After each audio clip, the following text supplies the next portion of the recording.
And by the way, the city of Buffalo may have now corrected the amount of fluoride in the water, taking it from 0 to something. Whether or not it was actually 0 is still debatable, but I think you're starting to get the point that there is a wide divergence in terms of how safe people feel about having fluoride in drinking water. Some people want it and are suing cities because they feel there wasn't enough of it in their drinking water. And others don't want any fluoride in their drinking water, and they're suing cities because of that. Okay, so this is a really barbed wire topic, as I like to say. It's one that no matter how close you get to it, whatever angle you look at it, you're likely to get stuck a little bit. It's going to be a little bit painful. Okay, why is fluoride in some drinking water at all? Okay, let's set aside the levels and just answer that question. Well, in an upcoming episode of the Huberman Lab Podcast about oral health, I'll get into this in a lot more detail. But fluoride is a really interesting compound with respect to oral health, and here's why. Your teeth, believe it or not, are always in a state of either demineralization or remineralization. Those are tricky words to say. Go ahead and try and say it. Demineralization, remineralization. So I'm going to refer to them as demin for demineralization and remin for remineralization. Okay, your teeth are always in one state or the other, or one state predominates versus the other. Now, a cavity in your mouth occurs when bacteria, in particular Streptococcus mutans, sometimes called strep mutans, feeds on sugars in your mouth, and then as a byproduct of that feeding, creates acids that then erode the enamel and deeper layers of your teeth. In other words, it demineralizes the tooth. Now, I just told you that your teeth can be in a state of demin or remin at any moment. The way that your teeth remin, the way they remineralize and can potentially fill in little cavities that have not yet made it to the deeper layers of your teeth, is through a process that involves the construction of crystals from minerals. Okay, that's why it's called remineralization. And get this, this is really wild. These minerals actually stack together in very organized little sequences, kind of like Lego blocks. And the critical element within those blocks is something called hydroxyapatite. I love that it has the word apatite in it because we're talking about oral health. That's the normal process. Fluoride was discovered not because it's a vitamin, not because it's an essential nutrient. In fact, at high concentrations, it's actually a poison. I'll tell you a story about that in a moment, where I was actually poisoned by fluoride at the dentist when I was a kid, in large part due to my own error. Fluoride, it was discovered, can actually get inside of those Lego chain-like crystals, the building of those, and form bonds between them that are actually stronger than the hydroxyapatite bonds that would normally form. In other words, if you consume fluoridated water or use toothpaste with fluoride, especially if you do this when you're a kid, what ends up happening is that the crystals and the mineralization structure of the teeth becomes ultra strong, meaning supraphysiologically strong, which then limits the ability for that strep mutans and the acid strep mutans produces when it eats sugar to erode the enamel of your teeth, causing what we refer to as cavities. Okay, so I went and asked several dentists and a periodontist about why is fluoride in drinking water? Why is fluoride in toothpaste? And they, of course, gave me the explanation that I just gave you, which is a chemical, mechanical explanation or rationale. However, most of the things for our health, such as the foods we eat, the amount of exercise that we do, are not naturally put into our environment, right? But tap water, which goes out to everyone who consumes it from the tap, is basically a government or local government supplied resource. And basically the rationale was, and I believe this took place first in the 1950s, was, okay, given the potential for fluoride to make supraphysiologically strong teeth, what can we do to reduce the cavities and tooth decay that would occur in children and adult populations? Let's put fluoride in the drinking water. So that's what they did. They did not do this, I was told, because it was necessarily the best way to take care of teeth and avoid cavities. It turns out there are a bunch of other things that you can do, even if you consume no fluoridated water or toothpaste. There are things that you can do to enhance the mineralization state of your teeth, even fill in cavities, provided those cavities haven't made it into the deeper so-called dentine layers of the teeth. I'll get into all of this in that future episode. But what the US and other governments decided, this of course varies across the world to the extent to which there's fluoride in the drinking water or not, was that by putting fluoride in the drinking water, they could prevent a large amount of tooth decay and cavities that would otherwise occur. Okay, it was and remains a fairly low-cost approach for these cities to introduce fluoride to the drinking water.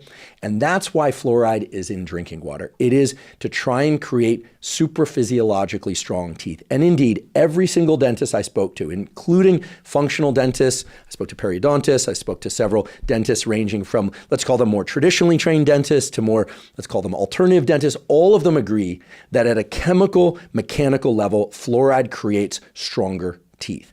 However, every single one of them also acknowledged that the bonds that are created in those mineralization chains, as I'm referring to, I realize that's not the technical term, is not the normal hydroxyapatite bonds that would form. They are stronger than the bonds that would normally form. They are structurally different. If you look at them down what's called an electron microscope, you'll see that they're structurally different.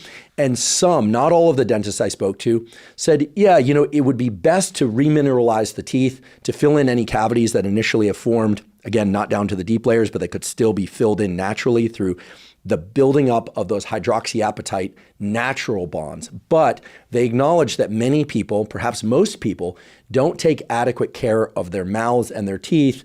So they understood the rationale of putting fluoride into drinking water. And of course, that's also why fluoride is in many, not all, toothpastes.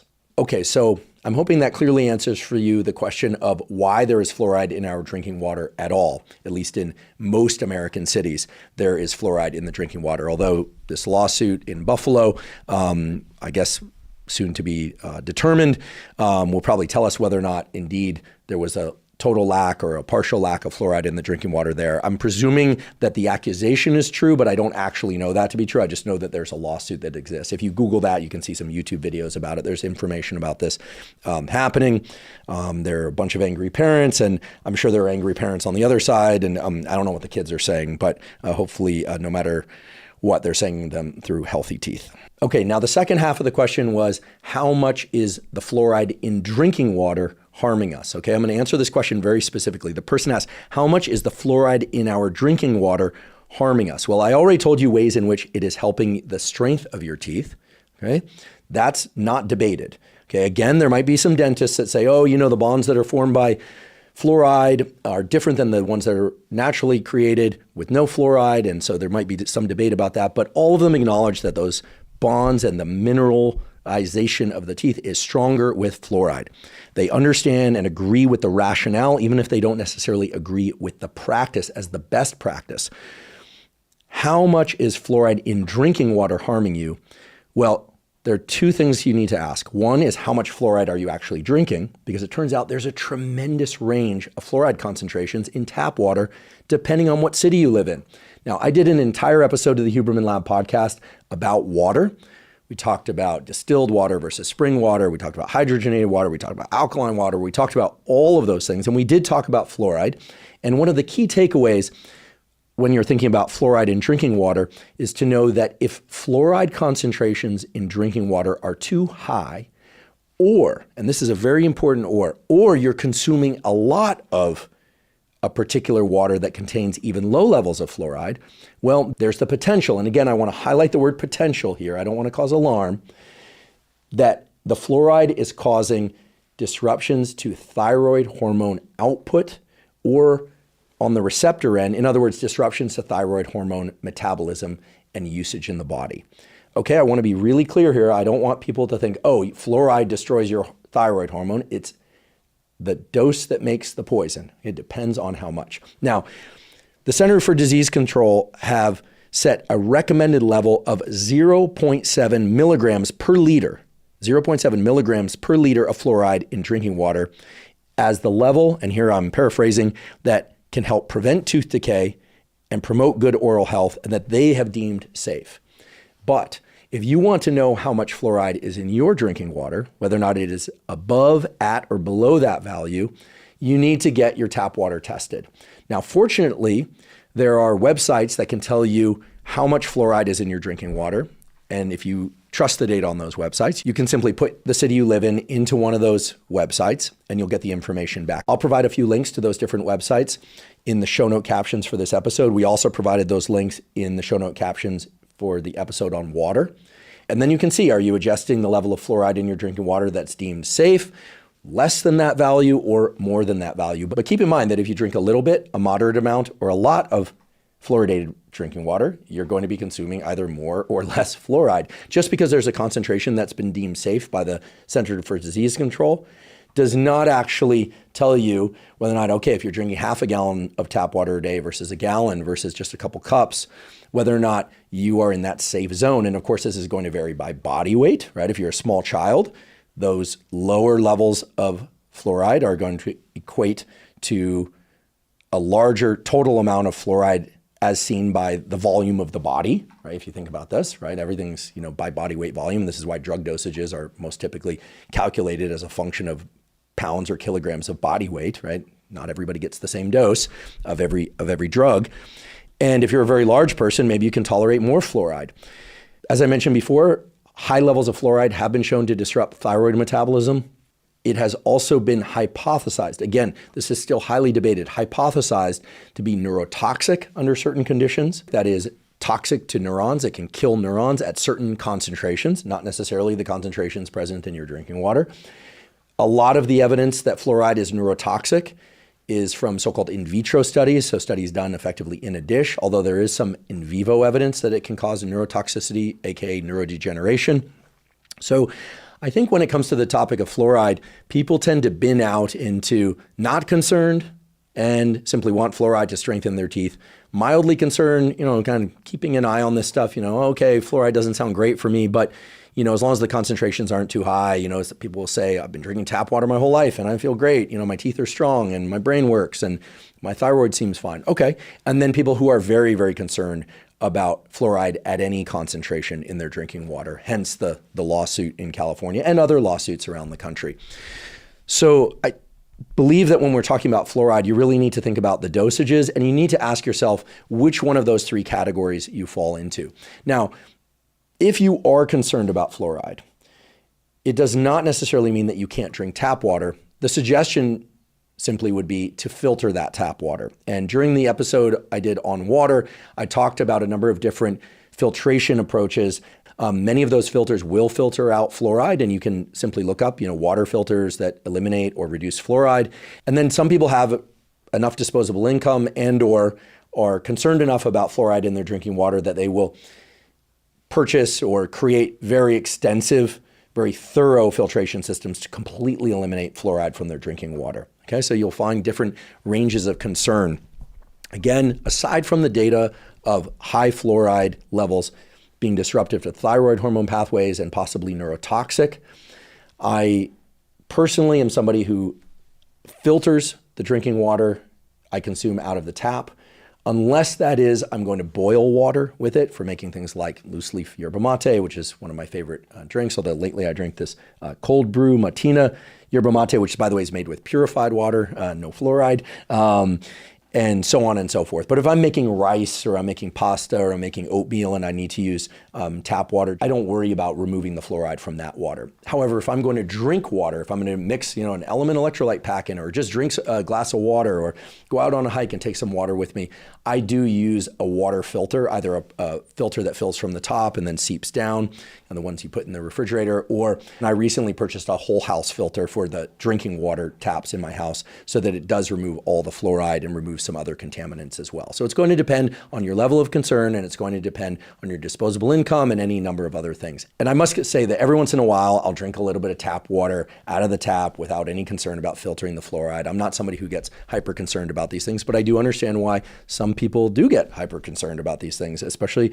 people who've read up on fluoride and some of the health concerns of consuming too much fluoride. Because I also find it very logical and understandable that as people learn more about how a particular substance might be harming their brain or bodily health, that they would become more concerned about consuming that substance. It just stands to reason.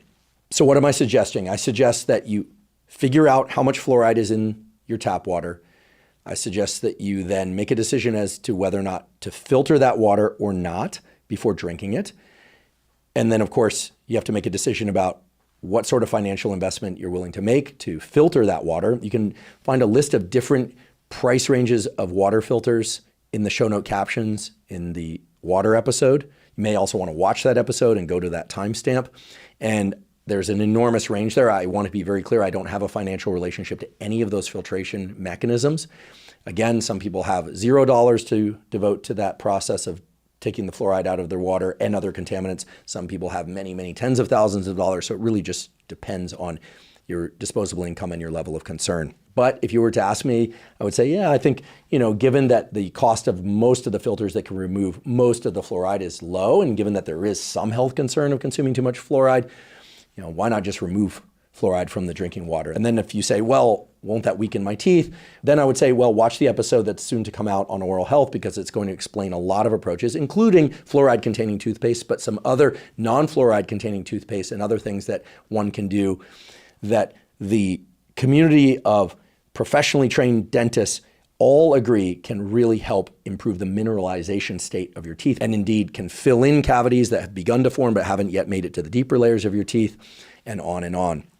Now, I do have a brief story about fluoride that I'd be remiss if I didn't tell you, which essentially shows that fluoride is designed to strengthen teeth, but is also indeed a poison. So when I was a kid, I had a lot of dental issues. I didn't consume much sugar. My mother, fortunately, was good about not letting us consume too much sugar. But for whatever reason, my mouth was kind of a mess. I'd brush, I'd floss, I would do all these things, but I actually had my adult teeth come in behind my baby teeth.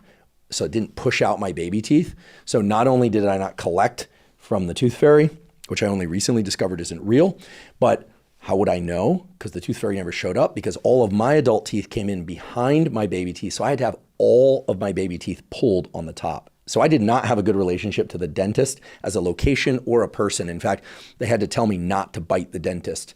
By the way, I haven't bitten a dentist in a long time.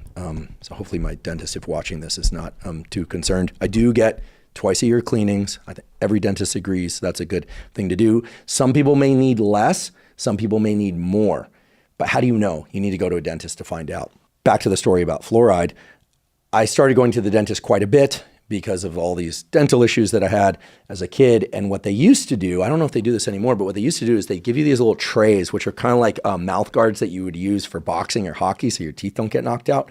And they would fill those trays with this jelly-like stuff that contained fluoride, and they put it on the top and on the bottom. And the stuff just, little bits of it would seep into your tongue and your throat, and it was so sour. It was so awful. And they'd seat me in this little wicker chair in front of a television and turn on cartoons as if that was supposed to make me forget how awful the whole experience was.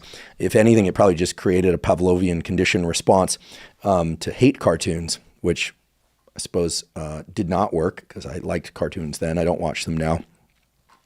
Truly, I don't watch them now.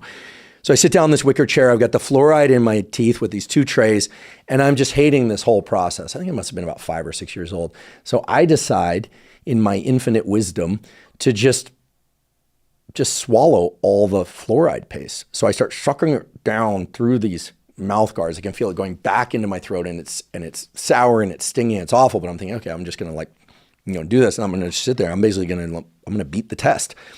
And so I drink all this fluoride paste.